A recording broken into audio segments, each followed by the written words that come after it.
നമസ്കാരം. SFIO ഉത്തരവിനെതിരെ CMRL നൽകിയ ഹർജിയിൽ വീണ വിജയനും മുഖ്യമന്ത്രി പിണറായി വിജയനും ഒരു ആശ്വാസമാണ് രാവിലെ ഉണ്ടായതെങ്കിലും അതിനുശേഷം അങ്ങനെയല്ല സംഭവിച്ചത്. അതായത് ഒരു ഭാഗത്ത് ആശ്വാസമാണെങ്കിലും മറുഭാഗത്ത് രണ്ടുപേർക്കും കുരുക്കായി കോടതി നടപടികൾ മറുവശത്ത് നടക്കുകയാണ്. മാസപ്പടി കേസിൽ CBI അന്വേഷണം ആവശ്യപ്പെട്ടുള്ള ഹർജി ഹൈക്കോടതി തള്ളുമെന്ന കണക്കുകൂട്ടലിലായിരുന്നു മുഖ്യമന്ത്രിക്ക് ഉണ്ടായിരുന്നതെന്നാൽ അതിനെയെല്ലാം തകർത്തുകൊണ്ട് ഹൈക്കോടതി ഹർജി ഫയലിൽ സ്വീകരിച്ചു. മാധ്യമപ്രവർത്തകനായ അജയനാണ് ഹർജിക്കാരൻ. ഹർജി വേനലവധിക്ക് ശേഷം മെയ് 27-ന് പരിഗണിക്കാനായി ഹൈക്കോടതി മാറ്റിവച്ചിരിക്കുകയാണ്. കേസിൽ എതിർകക്ഷികളായ മുഖ്യമന്ത്രി പിണറായി വിജയൻ, മുഖ്യമന്ത്രിയുടെ മകൾ വീണ ടി, CMRL കമ്പനി അധികൃതരടക്കം എല്ലാവർക്കും നോട്ടീസ് അയക്കാനും കോടതി ഉത്തരവായി. CMRLന്റെ മാസപ്പടി ലിസ്റ്റിൽ ഇടം പിടിച്ചവർക്കെല്ലാം ഈ കേസിൽ കുരുക്കാകും. അതേസമയം മാസപ്പടി കേസിൽ SFIO കുറ്റപത്രത്തിൽ വീണ വിജയനും സംഘത്തിനും താത്കാലിക ആശ്വാസം ലഭിച്ചിരുന്നു. SFIO കുറ്റപത്രത്തിൽ 2 മാസത്തേക്ക് തുടർ നടപടി പാടില്ല എന്ന് ഹൈക്കോടതി നിർദ്ദേശിച്ചതാണ് ഇരുവർക്കും ആശ്വാസമായി മാറിയത്. സമൻസ് അയക്കുന്നത് ഉൾപ്പെടെ നിർത്തിവെക്കണം. ഹർജിയിൽ തീരുമാനമാകുന്നത് വരെ നടപടി പാടില്ല എന്നാണ് നിർദ്ദേശം.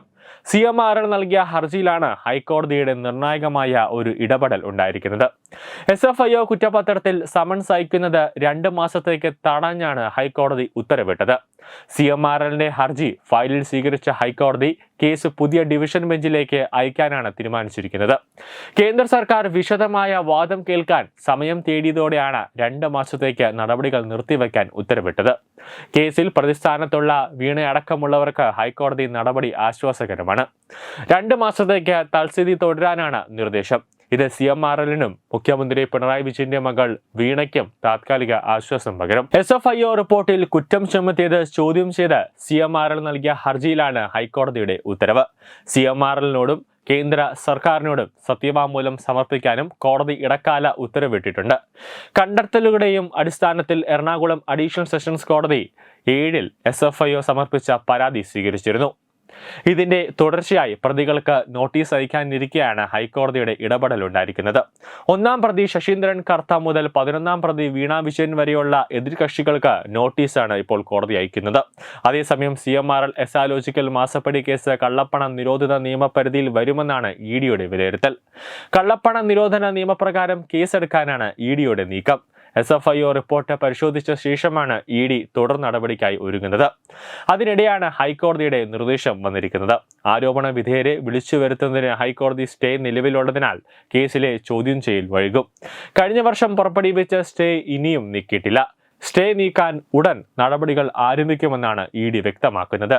ഇതിനുശേഷം SFIO കുറ്റപത്രത്തിലെ പ്രതികൾക്ക് നോട്ടീസ് നൽകുമെന്നാണ് വിവരം. കഴിഞ്ഞ ദിവസമാണ് Enforcement Directorate assistant director Satyaveer Singh കുറ്റപത്രത്തിന്റെ പകർപ്പ് കോടതിയിൽ നിന്നും ED ആസ്ഥാനത്തേക്ക് എത്തിച്ചത്. അന്വേഷണത്തിന് നേതൃത്വം വഹിക്കുന്ന സീനിയർ IRSന്റെ നേതൃത്വത്തിൽ ഇത് വിശദമായി ഒരു പരിശോധന നടത്തും. തുടർന്നാണ് ഇതിൽ ഗുരുതരമായ ക്രമക്കേടുകൾ ഉണ്ട് എന്ന് കണ്ടെത്തിയത്. News desk Tamil news. Branding partner Edubix online executive education. Focus physiotherapy centre Pattom. Unnat engineering Gujarat. തീർത്ഥയാത്ര.com. Iron build Gujarat. PRS hospital, Killipalam, Thiruvananthapuram. 5 തലമുറകളായി നിങ്ങൾക്കൊപ്പം. തുമ്പമൺ ശ്രീ വടക്കുംനാഥൻ ക്ഷേത്രം, അമ്പലക്കടവ്, പത്തനംതിട്ട. ശ്രീമദ് സ്കന്ദപുരാണ മഹാസത്രം 2025 മെയ് 11 മുതൽ 18 വരെ. ബ്രഹ്മശ്രീ മുംബൈ ചന്ദ്രശേഖര ശർമ്മയുടെ മുഖ്യ കാർമ്മികത്വത്തിൽ മഹാഗണപതി ഹോമം, സ്കന്ദപുരാണ പാരായണം, മഹത് പ്രഭാഷണങ്ങൾ, പൂജഹോമാദികൾ, കലാസാംസ്കാരിക പരിപാടികൾ. സത്രയജ്ഞ കർമ്മങ്ങളിലേക്ക് എല്ലാ ഭക്തജനങ്ങളുടെയും സാന്നിധ്യവും സഹകരണവും സാദരം അഭ്യർത്ഥിക്കുന്നു. മഹാസത്രവേദിയിൽ മെയ് 18-ന് പഴനി അരുൾമിക ദണ്ഡായുധപാണി സ്വാമി ദേവസ്ഥാന അർച്ചക സ്ഥാനികർ ശ്രീസെൽവ സുബ്രഹ്മണ്യ ശിവശാരിയാരുടെ മുഖ്യ കാർമ്മികത്വത്തിൽ നടക്കുന്ന അതിശ്രേഷ്ഠവും സർവൈശ്വര്യദായകവുമായ സ്കന്ദഹോമം. സ്കന്ദമഹാപുരാണ സത്രത്തിന്റെ ആദിമധ്യാന്തമുള്ള സമ്പൂർണ്ണ തത്സമയ കാഴ്ച തത്വമയി നെറ്റ്വർക്കിൽ.